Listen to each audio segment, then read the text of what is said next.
सर्वात मोठी बातमी घडामोडी पाहण्यासाठी चॅनेल सबस्क्राईब करा। लोकसभा अध्यक्ष ओम बिर्ला यांनी एक ऐतिहासिक पाऊल उचलले आहे।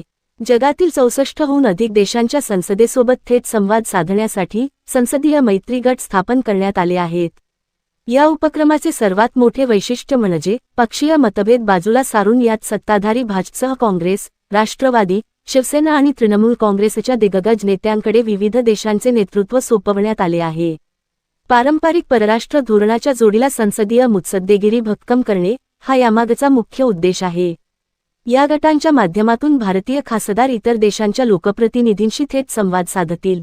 व्यापार, तंत्रज्ञान, संस्कृती आणि लोकशाही समोरील आव्हाने यावर विचारांची देवाणघेवाण करण्यासाठी हे गट एक महत्त्वाचे व्यासपीठ ठरणार आहेत। ऑपरेशन सिंदूर नंतर खासदारांनी दिलेल्या सल्ल्यानुसार ही व्यवस्था आता कायमस्वरूपी करण्यात आली आहे। या शिष्टमंडळांमध्ये वयाचे आणि अनुभवाचे मोठे वैविध्य पाहायला मिळते। 39 वर्षीय श्रीकांत शिंदे शिवसेना हे सर्वात तरुण शिष्टमंडळ प्रमुख ठरले असून त्यांच्याकडे इंडोनेशियाची जबाबदारी आहे।